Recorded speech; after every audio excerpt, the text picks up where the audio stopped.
Well, hello there, this is Retrospirits Gaiden, and this is the Last Duel, or Last Duel, on Nintendo Switch.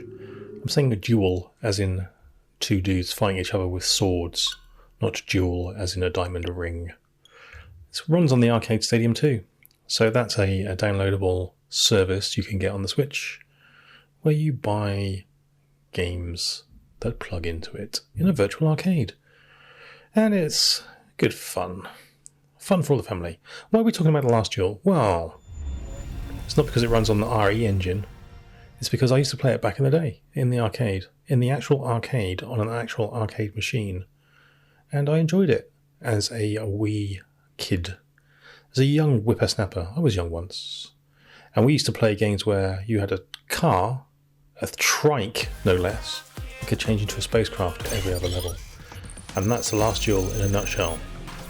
Oh, we're going through the Arcade Stadium 2 game selection here. We've got quite a few games that I recognise, and only one or two I don't. Like, I don't know what that is.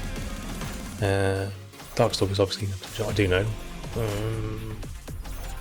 Yeah, you've got all your Street Fighter Alphas. You've got your Darkstalkers games. You've got your Street Fighter Alphas again. Sun, me, Gunsmoke, yee! Speed Rumbler, whee! Speed Rumbler was another game that I used to play back in the arcade. I don't know what this thing is with the two people walking up the screen. And Black Tiger. I used to play that hell of a lot as well. I didn't buy those though. I've only bought Last Duel just because I remember it being a fun shooter. So I paid for the download. I think I paid about £1.30 for it. And like I say, the reason we're talking about it today is I played it back in the day.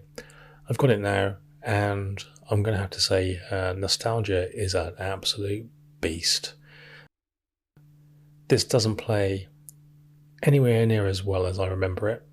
I hadn't played it for, I don't know, it's got to be 20 years at least.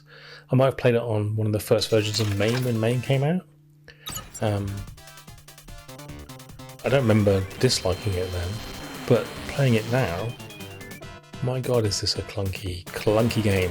Still got some nice visuals, especially in Tate mode, where you get like nicely detailed graphics. But the car movement here is very erratic. You can speed up and slow down the scrolling by pressing up and down, which is groovy, and you've got a button that lets you jump over holes. Other than that, it's a fairly standard shooter where enemies can shoot at you off screen, which is irritating, especially on this level because it scrolls left and right, as you can see, because the playfield is wider than the actual visible screen. The shoot-em-up levels tend to be more tunnely, so you don't get the same issue. But here, on the car stage, it's fairly annoying. It's alright, it's just slightly boring, it has to be said, and overly difficult. On the first stage at least. A couple of the other stages aren't as hard. But yeah, nostalgia. Nostalgia plays tricks.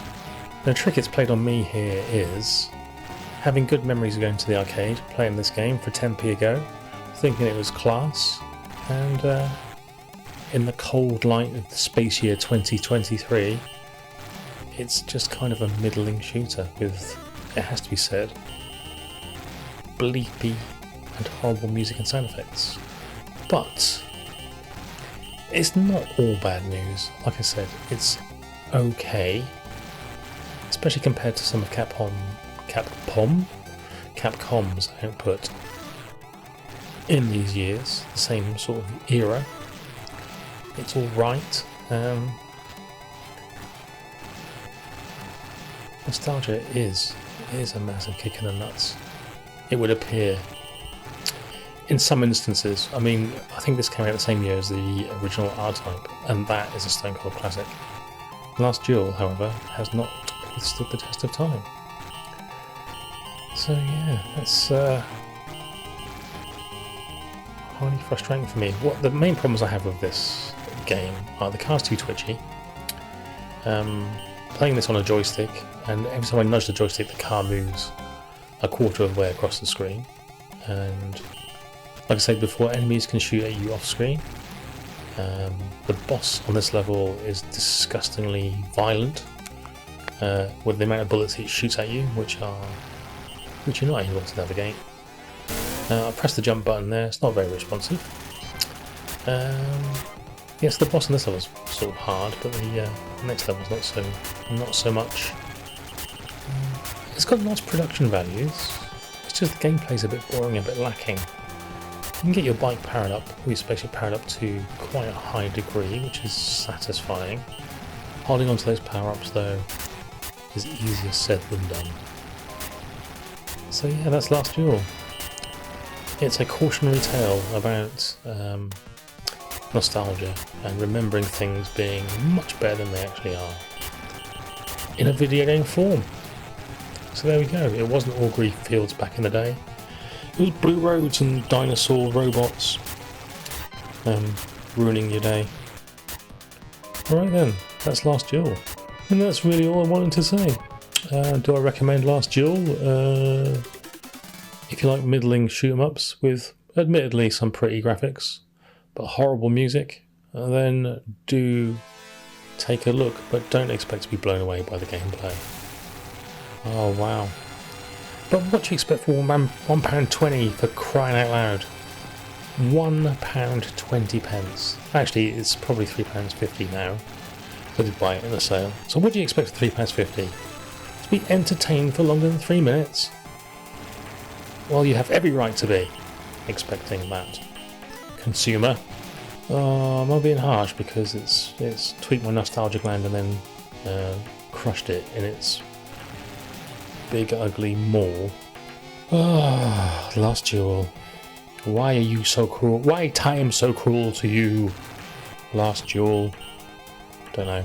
Anyway, I'm gonna punch myself in the face. I've made myself very depressed. I feel like I'm gonna just punch myself in the face and go to bed. Right then, ta-ra!